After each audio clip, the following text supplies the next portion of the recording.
শরীফ ওসমান হাদি হত্যাকাণ্ডের যে মূল দুই আসামি, অর্থাৎ যারা গুলি করেছেন বলে এরই মধ্যে যে চার্জশিট দেওয়া হয়েছিল, সেই চার্জশিট পরবর্তীতে আবারও এখন সিআইডির তদন্তে রয়েছে। সেখানে যেই দুইজনকে প্রধান আসামি করা হয়েছে, ফয়সাল করিম এবং আলমগীর, তাদেরকে ভারত থেকে গ্রেফতার করা হয়েছে। যমুনা টেলিভিশন শুরু থেকেই এই ঘটনার যে অনুসন্ধান, সেই অনুসন্ধান করেছিল এবং কোন কোন রুট দিয়ে তারা ভারতে পালিয়েছে, ময়মনসিংহের হালুয়াঘাটের যেই রুট দিয়ে তারা গিয়েছে, সেই রুটও যমুনা টেলিভিশন উন্মোচন করেছিল। এবং সবশেষ মামলাটি সিআইডিতে তদন্তে থাকা অবস্থায় আজ আমরা জানতে পারলাম যে তাদেরকে গ্রেপ্তার করা হয়েছে এবং 14 দিনের রিমান্ডে পাঠানো হয়েছে। আমি যদি কলকাতা পুলিশের যে প্রেস রিলিজ, সেই প্রেস রিলিজটির মারফতে যেটি দেখতে পাচ্ছি, তারা বলছে গোপন সূত্র মারফত পশ্চিমবঙ্গের রাজ্য এসটিএফ খবর পায় বাংলাদেশে চাঁদাবাজি ও খুনসহ একাধিক গুরুতর অপরাধ করার পর দুইজন বাংলাদেশি নাগরিক দেশ থেকে পালিয়ে অবৈধভাবে ভারতে অনুপ্রবেশ করে এবং বর্তমানে বনগাঁও সীমান্ত এলাকায় আশ্রয় নেওয়ার চেষ্টা করছে, যাতে সুযোগ পেলে পুনরায় তারা আবার বাংলাদেশে ফিরতে পারে। এবং সেখানে তারা তাদের দুটি ছদ্মনামও ব্যবহার করেছে। ফয়সাল যেমন তার নাম ব্যবহার করেছে, সেখানে রাহুল। আমরা একটু এই ঘটনার বিস্তারিতটা জানবো সুকান্ত চট্টোপাধ্যায়ের কাছ থেকে, যমুনা টেলিভিশনের কলকাতা প্রতিনিধি। সুকান্ত, 14 দিনের রিমান্ডে নেওয়া হয়েছে। একটি বিষয় আমরা যেটি বুঝি সেটি হচ্ছে ভারতে অনুপ্রবেশ করেছে তারা, যেটি প্রেস রিলিজের যে বক্তব্য, সেই বক্তব্যও আমরা দেখছি। সেখানে আজ আদালতে কি কি বিষয় উপস্থাপন করা হয়েছে এবং 14 দিনের রিমান্ডে পুলিশ তাদেরকে কি জিজ্ঞাসাবাদ করবে এবং পরবর্তী বাংলাদেশে পাঠানোর যে প্রক্রিয়া, সেই প্রক্রিয়াটি সম্পর্কে আপনারা কতটুকু জেনেছেন? দেখুন, প্রথমেই বলে রাখি যে আজকে যেহেতু রবিবার, সেহেতু ছুটির দিন, সে কোর্ট ছিল কিন্তু অসম্পূর্ণ, অর্থাৎ ভারপ্রাপ্ত যিনি বিচারপতি তিনি এই যে দুজন, অর্থাৎ ফয়সাল করিম এবং আলমগীর হোসেন, এই দুজনকে কিন্তু 14 দিনের পুলিশি হেফাজতের নির্দেশ দেন। অর্থাৎ রাজ্য পুলিশের যে এসটিএফ তাদেরকে বনগাঁ সীমান্ত থেকে কিন্তু গ্রেফতার করে। পুলিশের প্রাথমিক যে তদন্তে অনুমান যে তারা অবৈধভাবে এখানে বসবাস করছিল এবং তাদের কাছে কোনো বৈধ ভিসা বা পাসপোর্ট ছিল না, সেই কারণে কিন্তু তাদেরকে গ্রেফতার করা হয়েছে। পাশাপাশি যে এই আপনি বলছিলেন যে ফয়সাল করিম তিনি ছদ্মনাম নিয়েছিলেন রাহুল, একেবারেই ঠিক।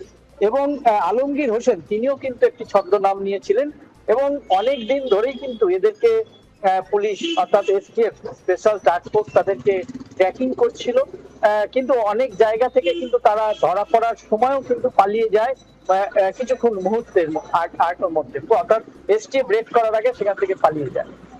এরকম অনেকবার হওয়া সত্ত্বেও কিন্তু তাদের সোর্স মারফত তারা কিন্তু এসটিএফ জানতে পারে যে তারা বনগাঁ সীমান্তে রয়েছে এবং সেখান থেকে তারা বাংলাদেশে প্রবেশের চেষ্টা করছে।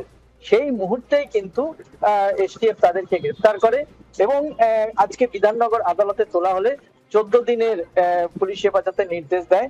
এই ধৃতদের কাছ থেকে যেগুলো পুলিশ ইতিমধ্যেই জানতে পেরেছে যে ওসমান হাদির খুনের ঘটনায় এরা সরাসরি যুক্ত, কিন্তু এইখানে যেহেতু বাংলাদেশ সরকারের তরফ থেকে কোনো এখনো পর্যন্ত আবেদন করা হয়নি আনুষ্ঠানিকভাবে এই ধৃতদের দেশে ফেরানোর জন্য, সেই হেতু কিন্তু এদের কাছে শুধু ফরেনার অ্যাক্ট, অর্থাৎ বিএনএস যে 18 যে অ্যাক্ট অবৈধ প্রবেশ, সেই ক্ষেত্রে কিন্তু মামলা এখানে দায়ের করা হয়েছে।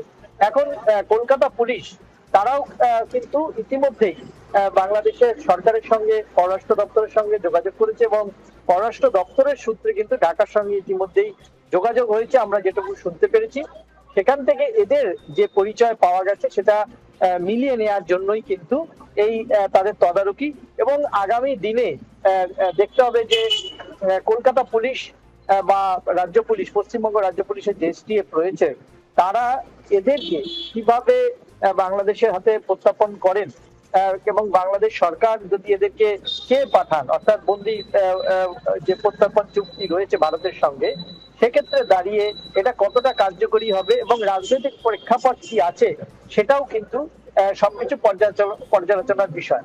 তবে এই যে গ্রেফতারের বিষয়টি কিন্তু আজকে সন্ধ্যা, অর্থাৎ রবিবার সন্ধ্যা 6:30 ভারতীয় সময়, তখন কিন্তু এসটিএফ এটা প্রেস রিলিজ মারফত কিন্তু জানায়।